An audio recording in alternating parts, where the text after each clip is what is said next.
I've had my most challenging time just recently.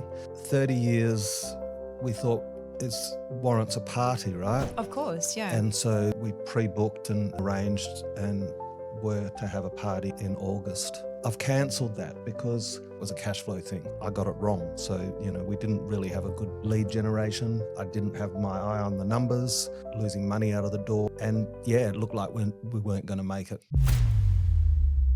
Well, we went into a small business restructure. That's what saved us. That was a government thing that came out during COVID, I think, because there was a lot of small businesses suffering with COVID, and it was a way of getting rid of tax debt or reducing it. So I'm grateful for that. It's still a rough road, but I've got a manageable debt now and we're growing again.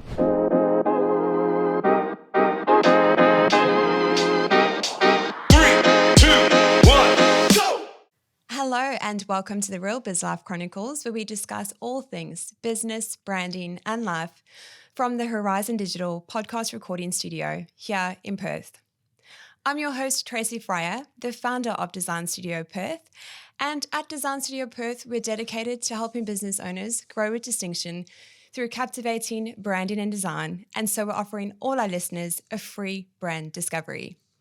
So if you find yourself frustrated with your current brand and you aren't too sure where to next, use the link in the show notes below to book in a time to have a chat. Now, the Real Biz Life Chronicles is on a mission to become one of Australia's leading business podcasts. But in order to do that, we please need your help. If you do enjoy today's episode, we please ask that you like and subscribe to all our channels below, or simply share this episode with a fellow business owner who is in the trenches doing one of the hardest things in the world, building a business. Now, I don't know about you, but some of the best conversations I've ever had are always over a great cup of coffee. The coffee for each episode of the Real Biz Life Chronicles is brewed by no other than the legends at Cuppa Cartel, who are fueling great conversations one cuppa at a time. You can head to the link in the show notes below to check them out. They offer a full coffee valet service for you and your crew at the office. My guest today once jumped out of a plane on his 40th birthday.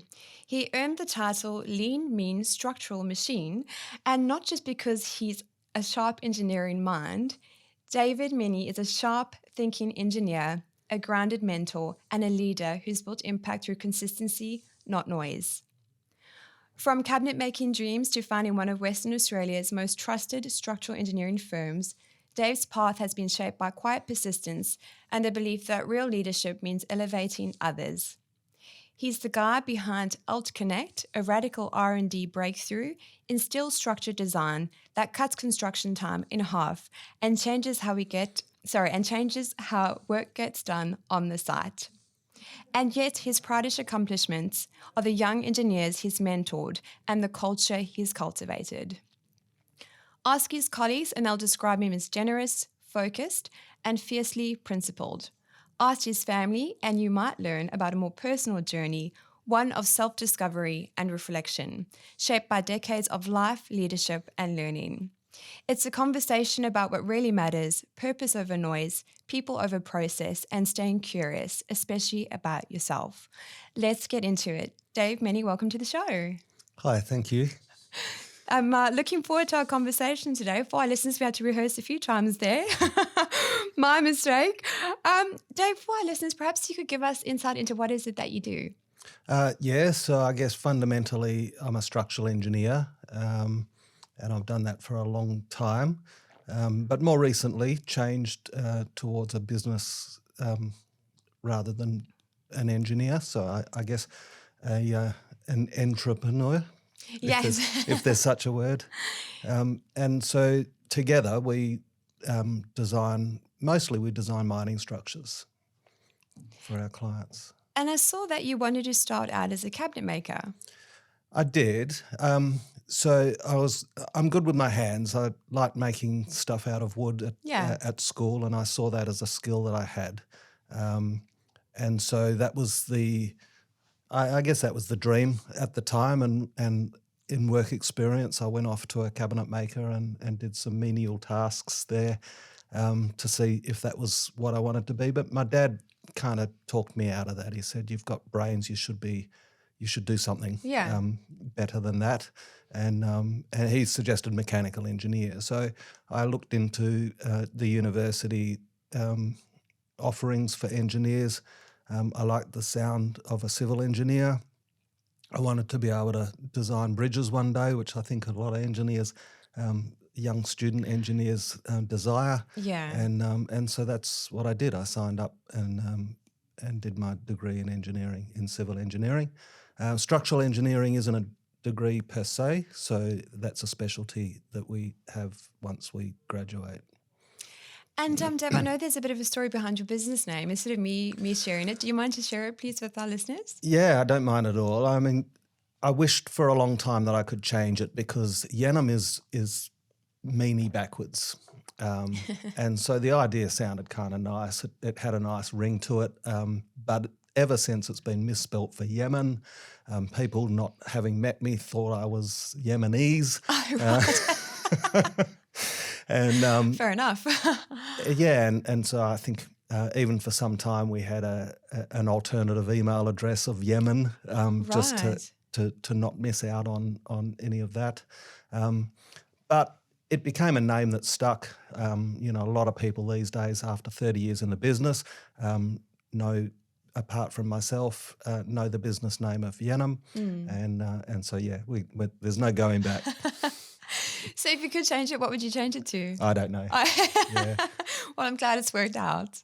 Google Translate, or not Translate, the AI that records conversations. Yeah. In our meeting the other day, actually wrote it as Yenham, Yenham. Oh, right. A bit like David Wenham, Oh. Yenem. And I thought, well, maybe I could change the spelling, but no, we're not changing No, anything. and you've been around for a while as well, so there's all that brand history that's there. Yeah, that's it. Dave, now I know you are a passionate cyclist. What does riding give you that business can't? Riding for me is my mental health, I think. It's my place, my happy place. The downside to writing is not being able to write stuff down, but it is definitely the time that my mind is free to think and create. And I guess without any interruptions, because when you're on the bike, at the moment it's really just commuting. There's nothing else to do except get from A to B. So I really enjoy it. I'm kind of enjoying it that much that I ride in the rain these days. It's freezing cold and it's damp. But yeah, it's really nice. I notice when I don't ride, for example, recovering from injury, that the house isn't as happy a place if I'm not. I mean, my wife's the same. She doesn't ride, she walks, but she finds the same thing. If she doesn't get out at least 5 days a week to walk, then we're at each other's throats. I'm exactly the same with running and exercise. Yeah. I find it just kind of sets one up for the day, or like if you've had a pretty hectic day or it's been full on as it is as founders, like I just find the running will just kind of fix everything. Yeah. So what's the furthest you've ever ridden on your bike? The furthest is 205 kilometres or 206. I've done 2 rides, both within a kilometre of each other, quite separately. Goodness. That's not a frequent thing. No, I'm just like, wow, you're hardcore. Yeah, I'm most comfortable in 50 or less K. It's a 50K ride around the river. Yeah. From the city to Fremantle and back to home makes it probably a bit longer. And that's a nice ride. Yeah, any longer than that, you start to wish you were home. Yeah, I've got a spin bike and I recently got one of those Garmin, like it tracks the Ks. And I was like, right, I'm going to do like this, this major ride and stuff. I did 16 Ks. I was exhausted.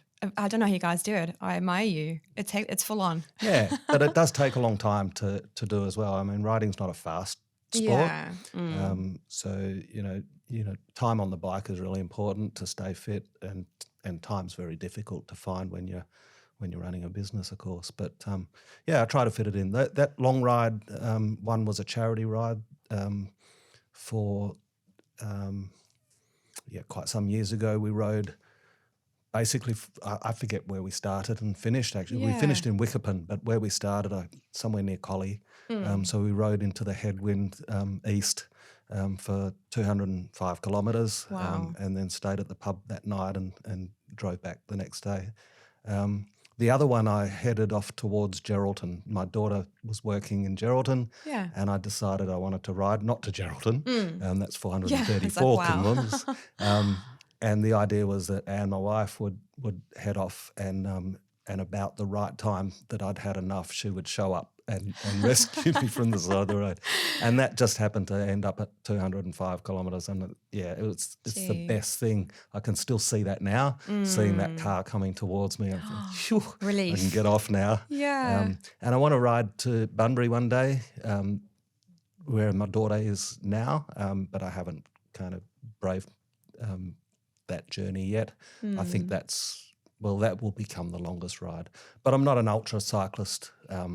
I just ride for fun and for fitness. Yeah. And so, as I say, just commuting, going the long way home, heading south to end up north or something like that is pretty much what suits me. Yeah. And so what is an ultra cyclist? Because I know you get an ultra runner and they do 90 Ks or Long something distance crazy. stuff, So yeah. even longer. Yeah. Wow. Yeah. Hectic. And Dave, have you always been a cyclist, or have you found since having your business you've started, that health journey? Yeah, look, no, we haven't. No, I haven't. At school age, I rode a bike everywhere. And then I didn't have a bike for quite some time. When my son was in grade 6, he was discovered as a bit of a talented junior cyclist. Okay. And he joined the Midland Cycle Club and got a gig there at the track. And that began our world of cycling. And so for a while it was helping Brendan, driving him to and from the track. We got involved pretty deeply. I was president of the club for a while. Nice. My wife was secretary. And then Brendan got his licence, so I got a bike. And that was a bit of a mistake. I think Brendan was on an Eastern States tour and he had a problem with his bike, and I left at the last minute for these races. I'd stay back working until the last minute and take my own flight. And the call was, you need to grab Brennan a new bike because he's crashed his. And so I bought a new bike. Brennan didn't want it, and it became mine. Yeah. And then I just wrote, he didn't need a driver anymore, so I started riding, and that's the journey. And Dave, I'd love to know, what's one thing business has taught you about yourself? One thing that business has taught me about myself? I don't know. That's a hard question. Take your time. Resilience. Yeah. Business for me is, I don't know, it's a struggle at times, but it's a very rewarding experience being a business owner. I used to think like I was a salary earner for 5 years, and I thought, well, if I was in business, then I would not have a boss. But of course, it's far from the truth, because every client is essentially your boss. They're the person asking you to do something and then placing demands on time. And so instead of having one boss, I've ended up with hundreds of bosses over the years.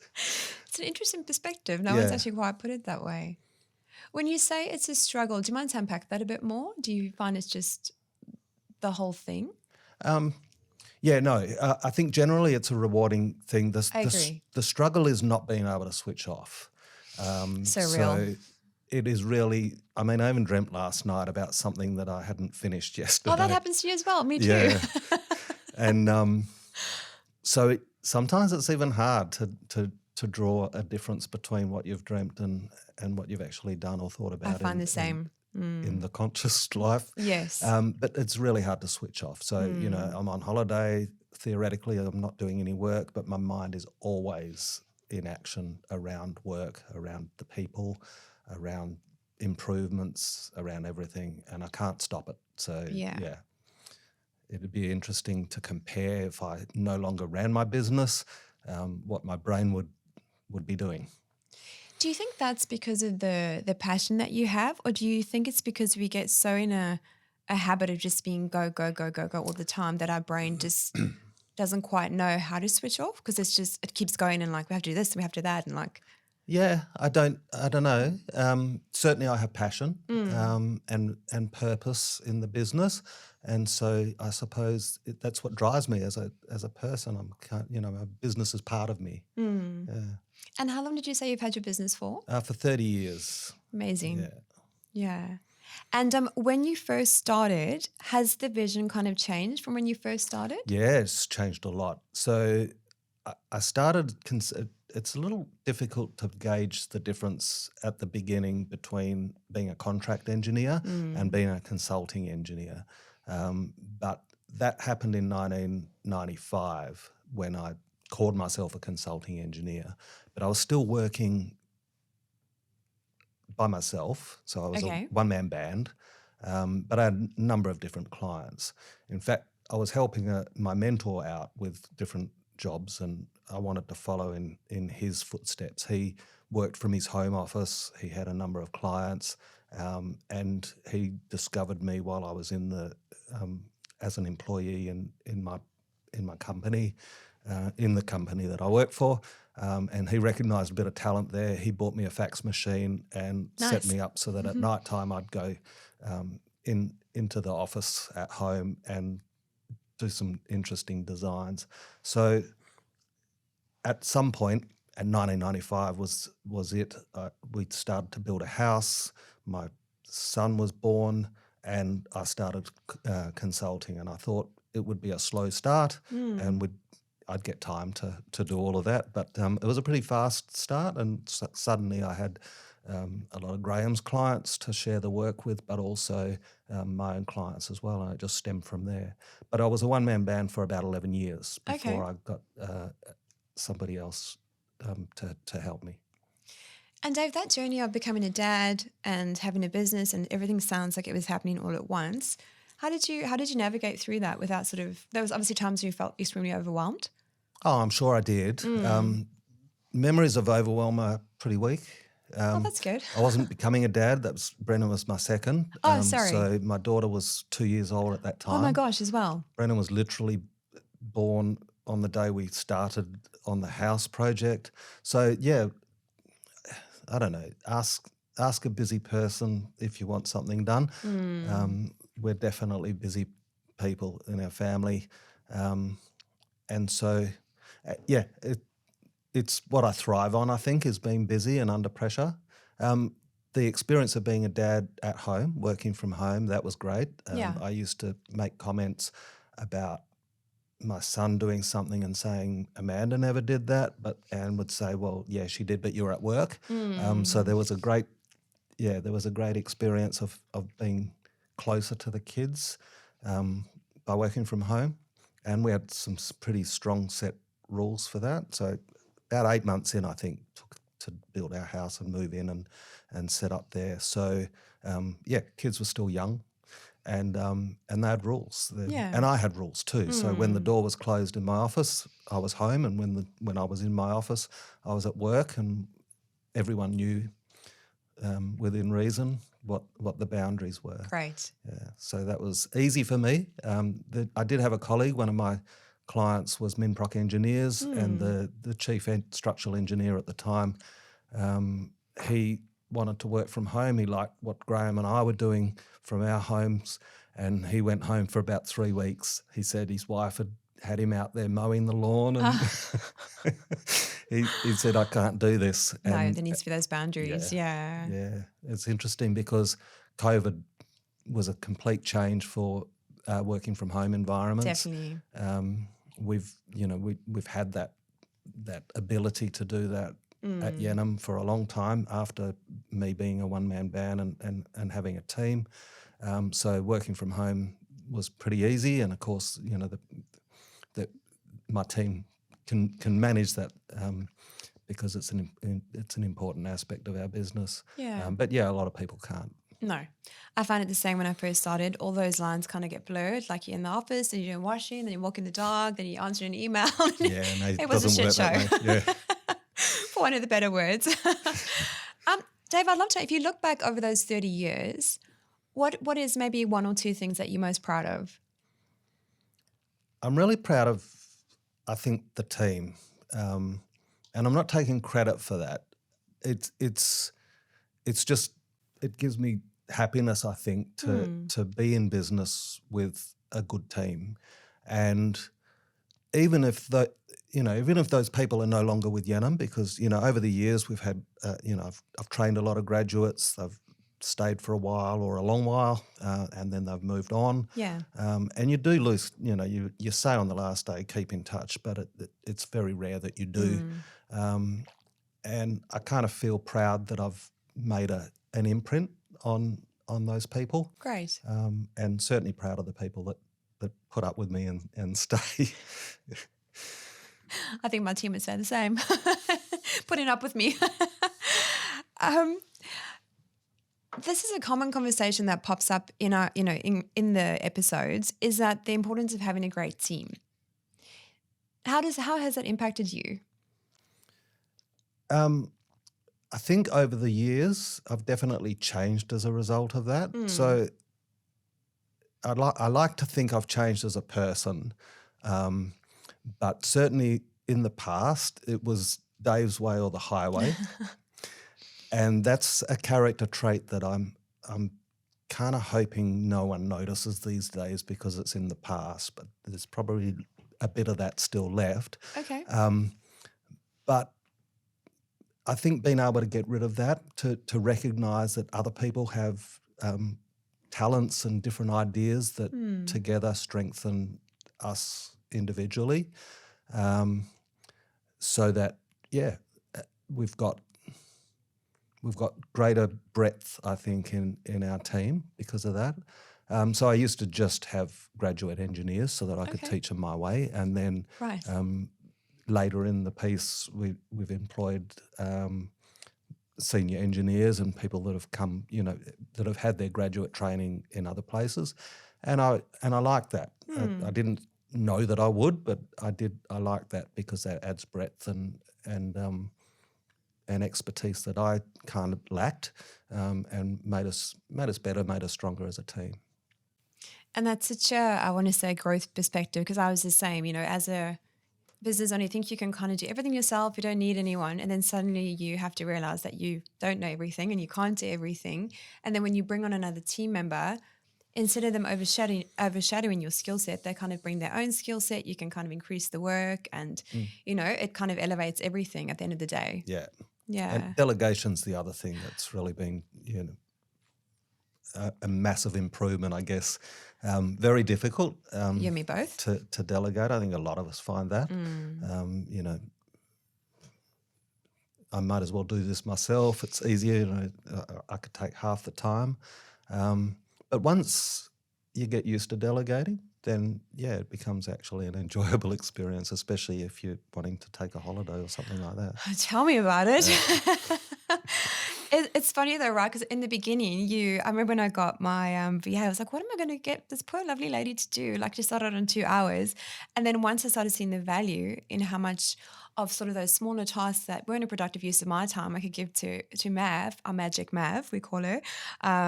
She got up to full-time hours like in no time, because you just realize, like, by just letting go. And yes, it's a baby that you're giving to someone else, but it kind of brings someone else on board and it frees up your time, which is so good. It really does. And having a virtual assistant is definitely a great thing. Anyone in business should have.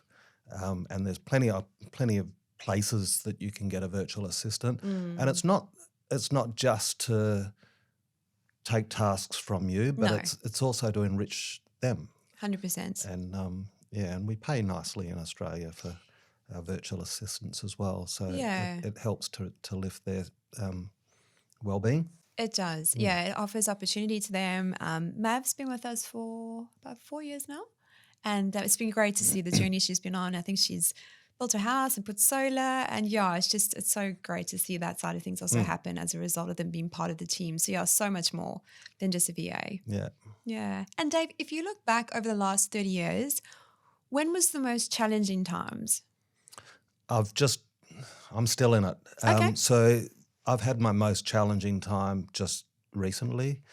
in business. And so 30 years we thought warrants a party, right? Of course, yeah. And so we pre-booked and arranged and were to have a party in August.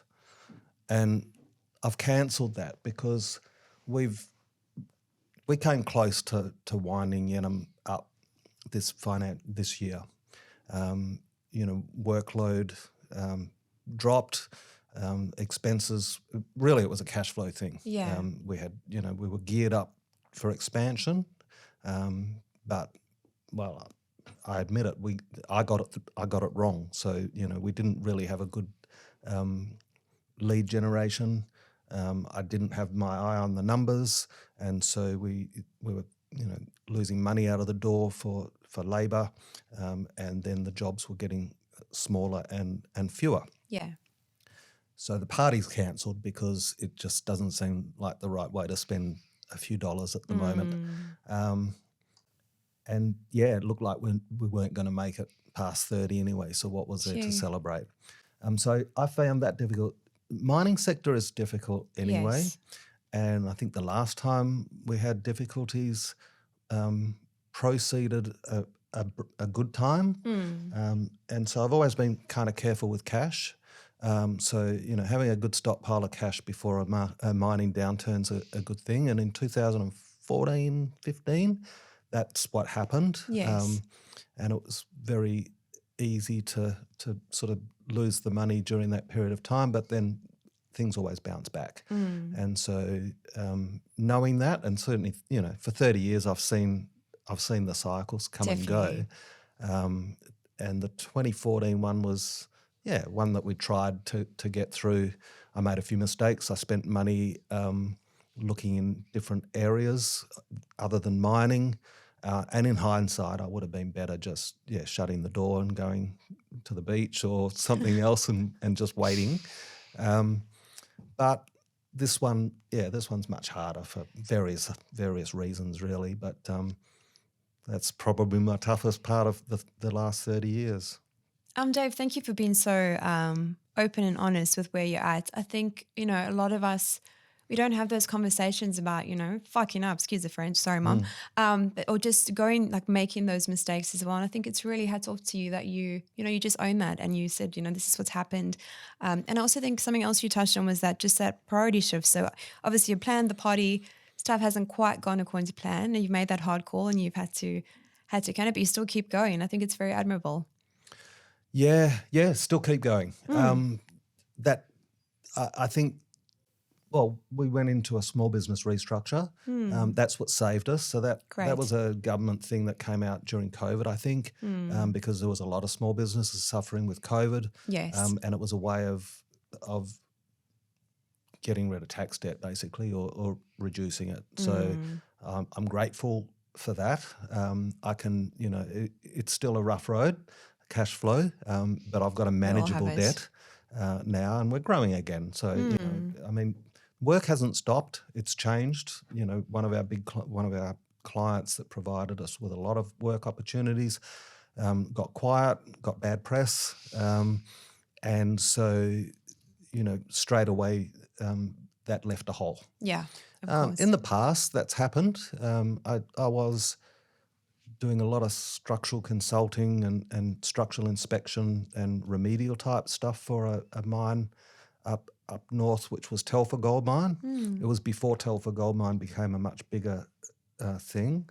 And then the owner of Telfer, Newcrest, decided to close it, and that decision was made in a flash. I think I was up there at the time, and everyone was jumping on planes in the afternoon because that was it.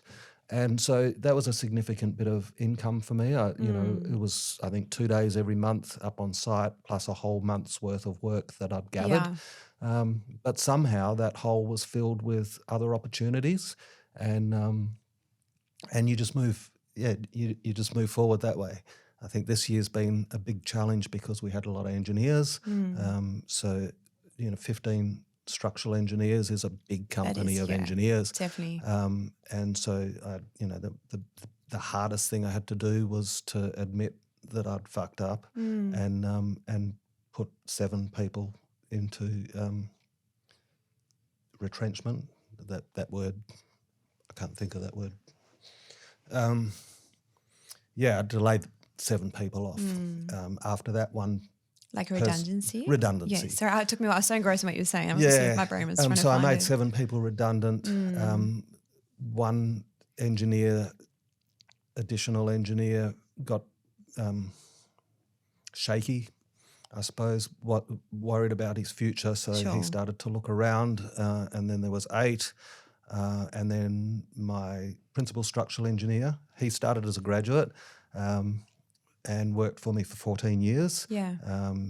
But he saw a potential to move. I don't know if it was related or not, but 14 years is a good innings anyway. Of course. And so he moved on, which is good and bad. It's good because I'm now more involved with the project work, doing checking, approving, and helping the team, where I left that previously to him.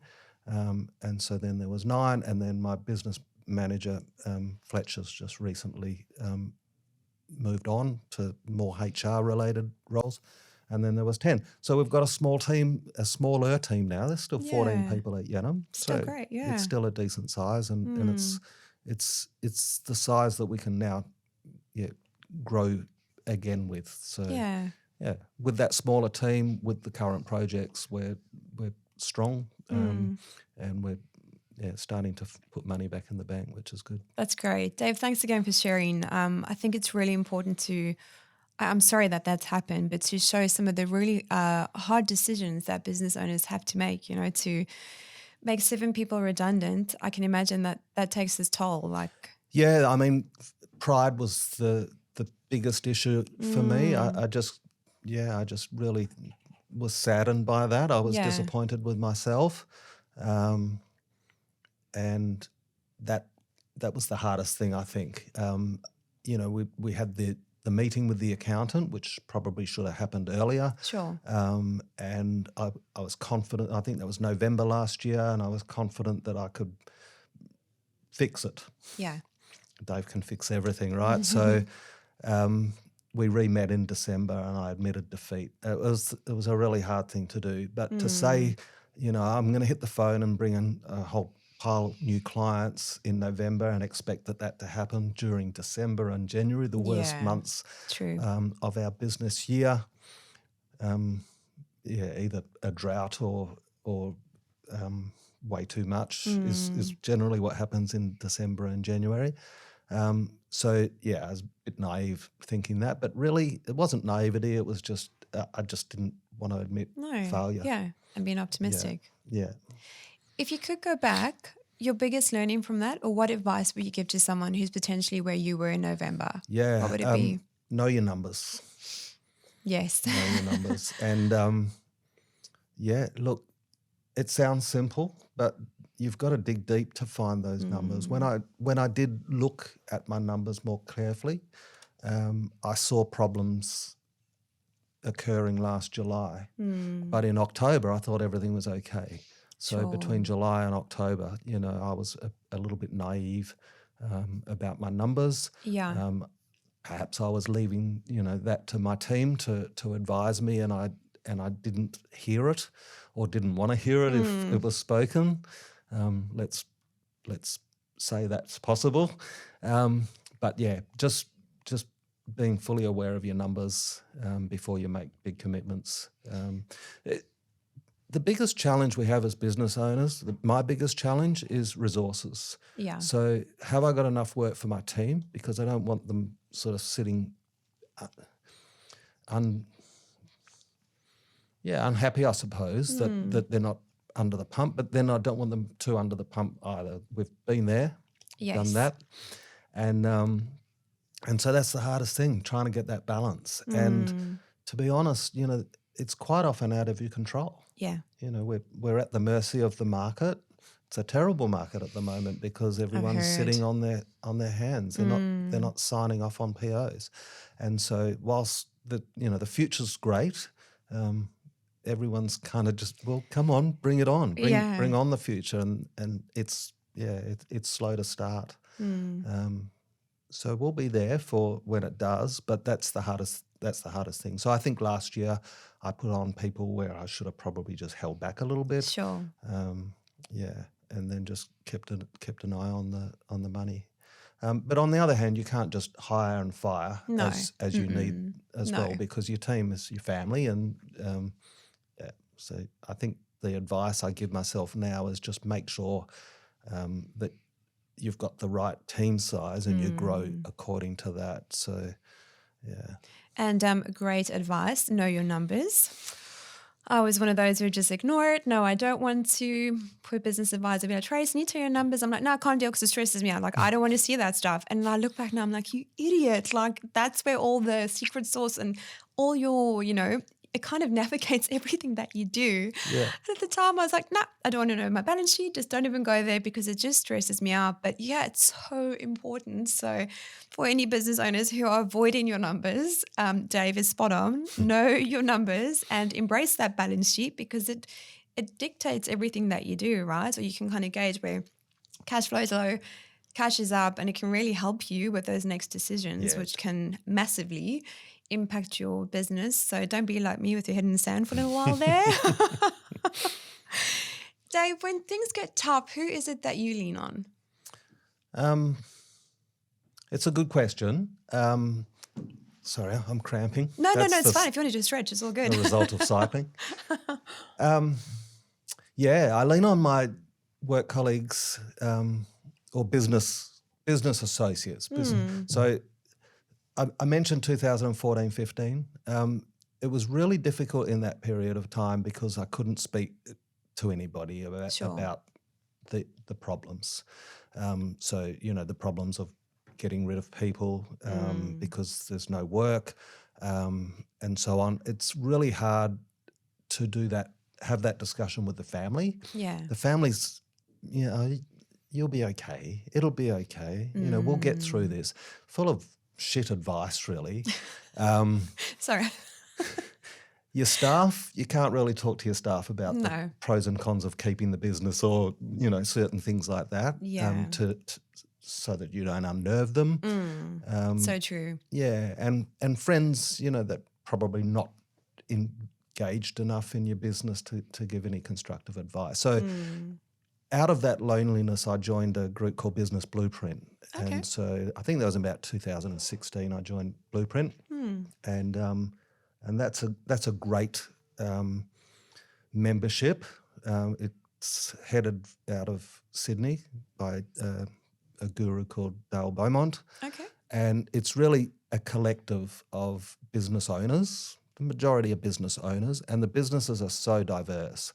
The first person I met was a horse whisperer. That is different. Wow. There were two women that sold cosmetics, and they called themselves the Oily Sisters or something. Okay. And then I was an engineer. I think I've met a couple of engineers. There's a doctor.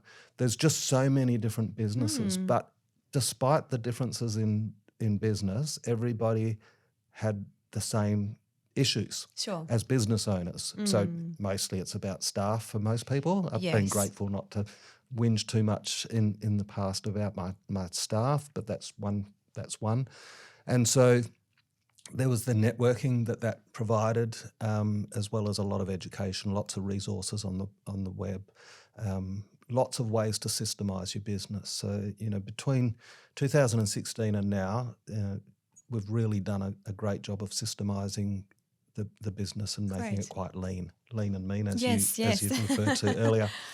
And I've not ditched that membership. I get FOMO every time I think of cancelling it. And more recently, I joined Leaders, WA Leaders. Yes. As you're a member as well. Or great community, yeah. And so WA Leaders was meant to replace the trips to Sydney. Sure. But actually, it augmented the both. What I found was that both were great. So Business Blueprint was really good for some aspects. Definitely lots more coverage of more recently, I suppose, AI, technology, Sure. as well as leadership and sales and lots of sales marketing, all of those subjects. But leaders brought different people that I networked with, and so I kept both. And of course, cash flow is an issue, right? But to answer the question, leaning on people like that, building a community, quite often on Facebook it is now. It's the only thing I use Facebook for is that. Yeah. And trying to sell my car, which isn't working. Oh, right. But otherwise, yeah, so, and so if you've got a problem, you can just share it to the community, and there's hundreds of people, thousands have been through the Business Blueprint program, but there's hundreds of current members. I think the conferences pull in about 400 people. Oh, so quite large, yeah. Yeah, so they're decent size, and they're all great. We're all great at helping each other through the tough times, and also celebrating wins as well. Yeah, so important. So I think it's really important to have people like that you can share your problems with. You can learn about their business too, and help them. We're actually much better at helping other people's businesses than our own. Yeah. And that's what I find is one of the great benefits of having that blueprint thing, because I don't know, for example, you're meant to have a lead magnet, right? Yes. So on your website, you've got a lead magnet that theoretically adds, brings in clients.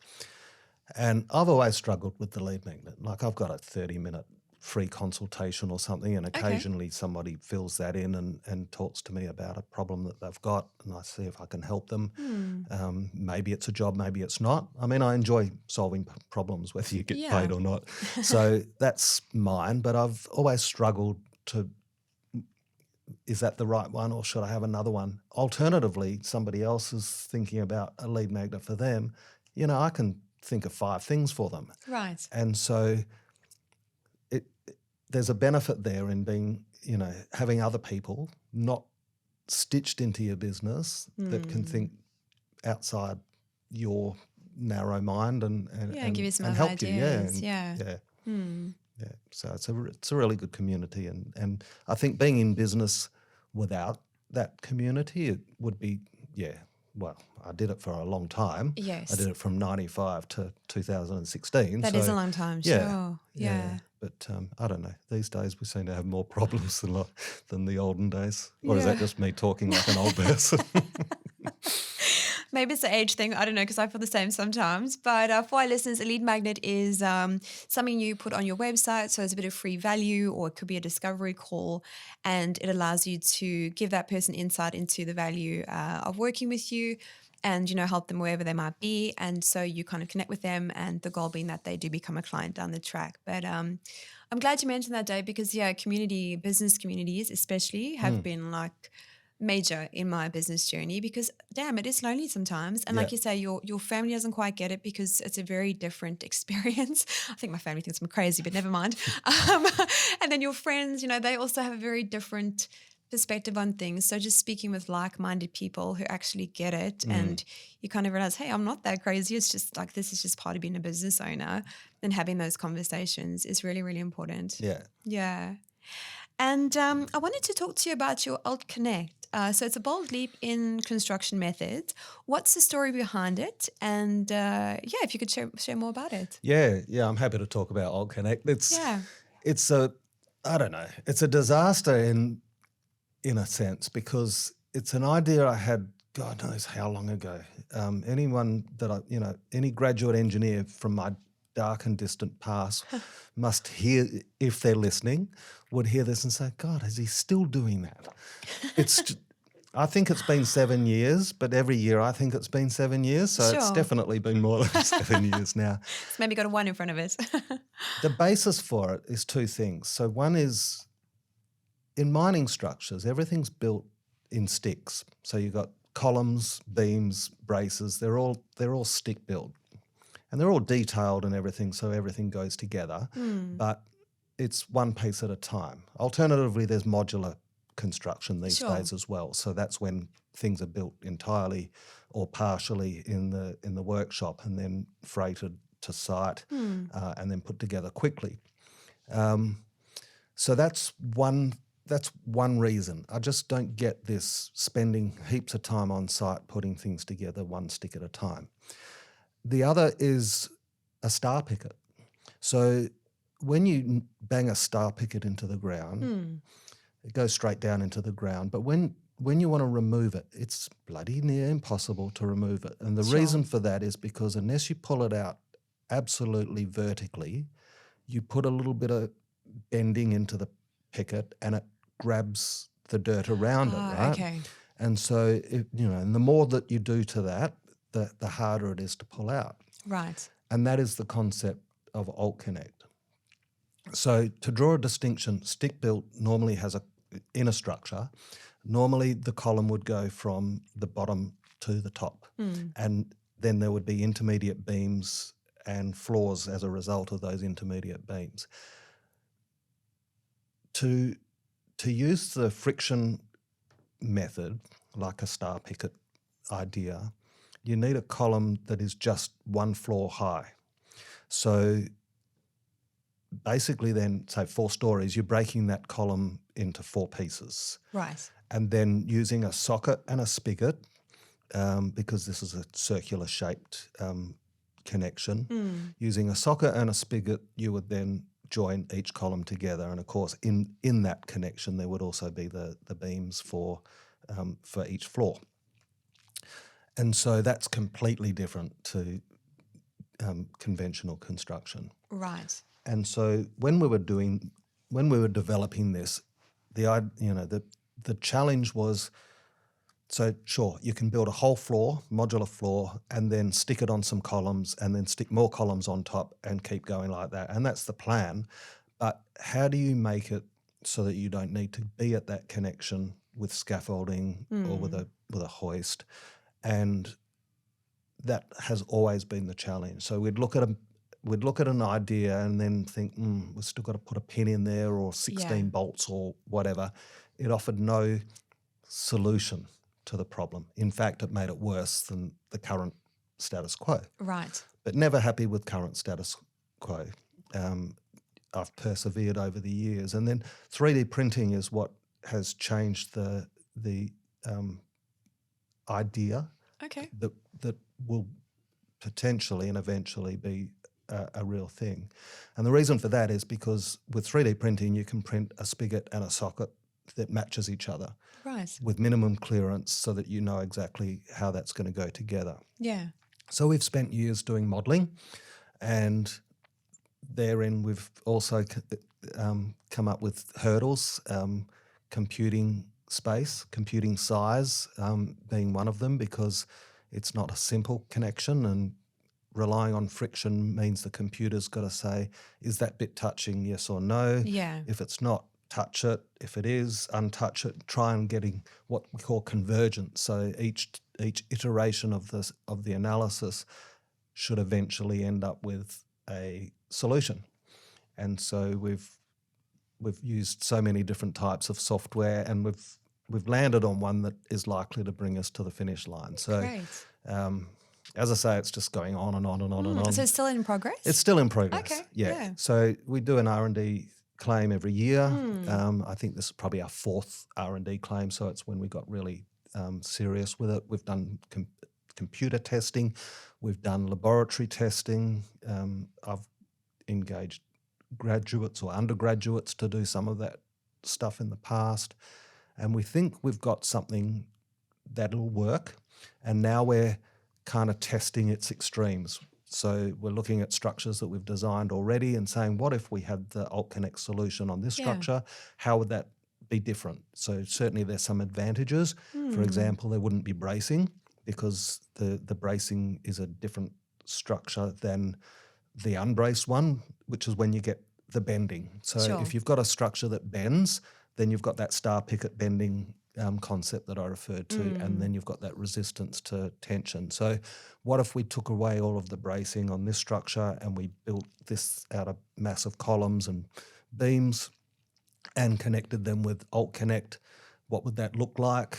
What would that do on site? And preliminary numbers look like we could save about 30% overall. Wow. 50% in construction time, but 30% overall in cost. Great. But it's down to the 3D printing aspect because we've not yet nailed the process for 3D printing. It's still it's still a very new technology. Yeah. Obviously, the founders of that technology are still trying to recoup their costs, and so 3D printing is not cheap. Yeah. So I believe I think we're working slowly for a reason, so that when we are finally ready to take it to market, that the market will embrace it based on cost. Changing the Australian construction industry is a big task, and look, I love big impossible tasks, don't I? That really defines Yenem. We take on those challenges, or I do, and then I make my team solve them.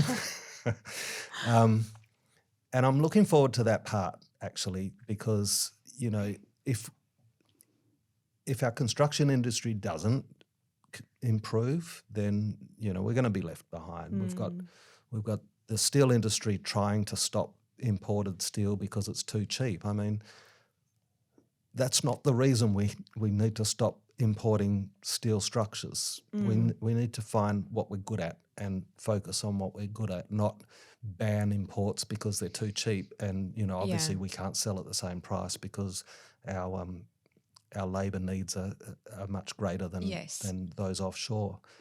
But if that steel's coming from overseas and it's constructed well, what's left? And for me, what's left is installation. You can't install a structure in Australia using overseas. You can't. You can't bring a whole pile of people over from China to put a structure together. No. So that means that we should focus on our installation market moreover than letting legislation try and help. Didn't we do that with Geelong and the car industry? Yeah. How much of taxpayers' money went into poor old Fords and Holdens when really the right thing to do was to accept change and focus on what you're good at. Yeah, so maybe 3D printing might have to happen in China because that's cheaper, but installation is definitely going to happen in Australia. So we need to really look at that part of the market, and I think that's where AltConnect might win. But the other is just on price. If a non-conforming tender can save 20% on a project, you'd be a bit foolish not to give that a go. Yeah, definitely. Yeah, the hard bit's going to be proving it because it's an unproven system. Okay. We've done lab tests, we've done computer modelling, but someone somewhere will want to kick the tire, right? And so we'll have to spend money. And I don't know where that money's coming from, but we'll have to spend money at some point producing a full-size experimental structure and demonstrating its worth in our industry. In the mining industry, but, probably plenty of other industries as well. But I like to work in my own backyard first, where I'm more comfortable. And Dave, what keeps you going? Passion. Yeah. And what else is there? Do you think passion's enough? I think what keeps me going is choosing this over the alternative. I mean, I love the alternatives. I'd like to cycle longer, as we talked about, and not have to, end up at the office. Yeah. We love travelling and, been very grateful to be able to do that quite a lot over the years, and that will increase and definitely won't decline from now. And that freedom, that financial freedom is nice, would be nice. Yeah. But I don't feel like I'm working for the money to make that happen. I'm working, we don't need, we as in a society don't need the money we think we need. So true. Yeah, family and happiness is the most important thing. But I'm happy at work and I'm really enjoying that. So what's the alternative right now? Yeah. And if you could go back to 30 years ago, what's one bit of advice you give yourself besides know your numbers and why? Oh, wow. I don't know, because if I go back that far, I'm 30. So you're a different person at Of 30. course. You're driven Yeah. by money and ambition and those sorts of And things. naivety. No one wants to hear a 60-year-old. No 30-year-old wants to hear a 60-year-old, I don't think. Over the years, it's become more purpose-driven. So you asked me before, I think you asked me around when I set Yenem up. Yes. You know, it really wasn't set up to be a big business. We'd bought some investment properties, and I actually wrote a mission statement for Yenem, and the mission statement went something like, to create the income required to borrow and invest in properties and shares Right. for a wealthy retirement at 50 years of age. Sure. So that was all Yenem was. Yeah. It was doing calcs for people so that I can bank some checks and buy some properties and shares and build our wealth. And it wasn't until the first person came along, which was really a favour for a friend. So a graduate structural engineer was the son of one of my friends Sure. in business, and so he joined my home office team, and we banged chairs for a few years. He ended up staying for quite some time, about 12, 13 years, did John.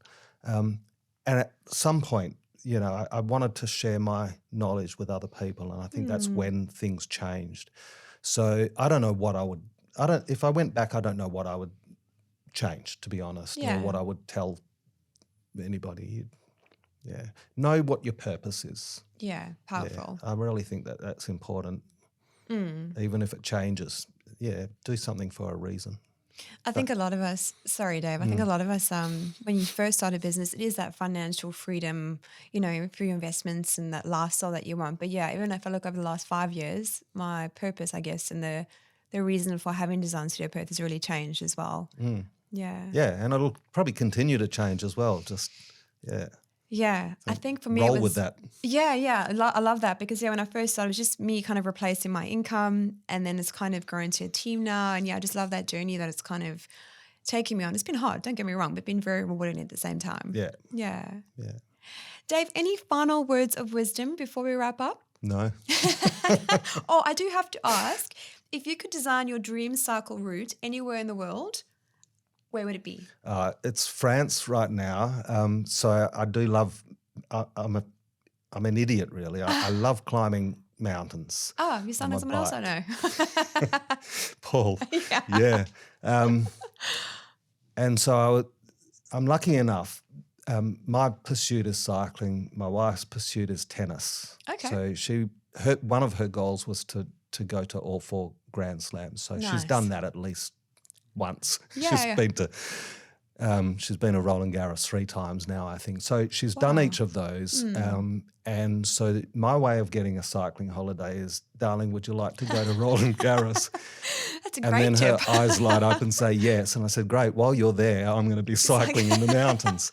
And so year before last, we did our COVID holiday that we couldn't do in 2020, which was Roland Garros for Anne and some relatives visiting in England. And I had 3 weeks on my bike, which was just so beautiful. Yeah. And I rode far more. I think it was 1,000. I think I rode 1,000 kilometres. And because it was in the mountains, that's 500 metres up. Gosh, wow. 500 kilometres, I should say, up. My 16Ks looks like nothing. Yeah. Oh, you've just done a marathon, haven't you? A half marathon. I did a full one. Full one. My second one this year. So yeah. So that was half up, half down. I definitely overcame my fear of descending during that period. Right. So I loved climbing mountains. Oh, I but not going never down? liked going down to begin with. Oh, may I ask So my why? first trip over to Europe was a bit, I think I wore out my brake pads in 1 week of cycling. Oh. And I love that experience now, whether it's up or down. Up, you can just find a pace and just, I told you before, just your head just makes up Very stories. cathartic, And you know, the views is just so beautiful, the mountains, snow-capped mountains, and there's plenty of places in the world to cycle. So, I'd eagerly go back to France and Italy for that, but I'd like to explore some new places as well. Norway's nice, apparently. Yeah, beautiful. So I've got a bike bag and I've got my bike and an agreeable wife. So sounds like you're all ticked off. Yeah. And what is it about the descending? Is it just that it's kind of steep and you obviously if you're not careful, you can No, you have a fear of falling. Or... So before I rode a road, before the road bike was mountain biking, I had a nice crash on a mountain bike. It wasn't bad. I didn't break anything. Oh, good. But it just made me scared. I'd look at the wheel in front of me, which is not what you do when you're riding. You've got to look away from those sort of obstacles because you go straight over them. And so, that was probably the reason. So then I'd be quite cautious and the fear of falling. The stupid thing is that if you fall at 30 kilometres per hour, it's not going to be much different than falling at 60 or 70. So you might as well go 60 or 70. Sure. And it's a newfound freedom as well, just in that descending. Yeah. It's harder when there's cars on the road. I love watching the Tour de France and watching the descents there. Those guys are crazy. They're going 100 plus kilometres an hour. My goodness. But there's no cars on the road and they can choose their corners properly. Yeah, it's funny that you mentioned that because I had a really bad fall. I was going down the driveway on my yellow bike at 12. Had a really bad fall because I was going super fast and I fell. And actually, I never rode a bike probably for about 15 years thereafter. So just as you said that, I was like, oh yeah, it was the trauma from that fall. And even still, like I've got my spin bike, but I'm not really keen on the whole road bike thing. It's quite a real fear, isn't it? Yeah. During the junior cycling days, we had a young rider that was quite fearful of descending. So a good, strong racer, but that was his detriment. And with the club and also with his father, he overcame that, and so he was much more formidable. So we can overcome our fears. Definitely. And I also love, again, a common thread that I'm noticing is that most business owners have a sports love, so running or cycling, and I never used to be like that, but again, it's completely changed the whole way I operate. Like I said, it sets the day up right, better frame of mind, or if you had a terrible day, you can go run it off or, cycle it off, whatever the case may be, but it definitely helps for upstairs. Yeah, it does. And it's also really hard sometimes to make that escape. I find early in the morning, same. If you don't do what you plan to do, I didn't this morning. So my Garmin says do a threshold, and I'm just gonna cycle in. It was early. It was still dark. Yeah. I'll do that this afternoon, and I will because I've set it on camera, right? But, right, there you go, accountable. It's much harder near the end of the day. So you're looking at your clock and you think, well, 4:30, I'll knock off. Oh, it's 5:30. Oh, shit, it's 5:45. And then you got to get home because dinner's at 6:30. Yeah. And you've missed the gym, you've missed that threshold session or whatever it is. And so, the trick is to try and get it done the first thing. Completely. Even I'm going to admit this morning, my alarm went off at 5 and I was like, oh no, it's so dark. I'm fine. I try not to do it because I know I always regret it's winter, that half an right? hour It's so sleeping. Because it's like 8 o'clock and I'm still at the gym trying to quickly get everything done and I'm trying to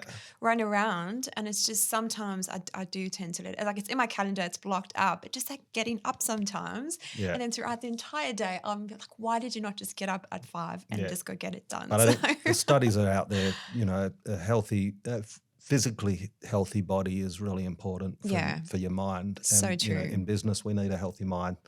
It's definitely something that we seek out, I suppose. Yeah. Dave, thank you so much for today. Where is the best place for our listeners to go should they wish to connect with you? Our website at yenem.com.au is probably the easiest thing. Yeah. And are you a LinkedIn fan? Oh, yeah. We're on LinkedIn. Yeah. Perfect. So we'll definitely pop all the links in the show notes below. Dave, thank you so much for today. Again, utmost respect, just owning your journey and sharing those really, really hard times. That takes a lot of courage. And and have no doubt that our listeners will find great value in hearing your journey. So thank you so much. All right. Thank you.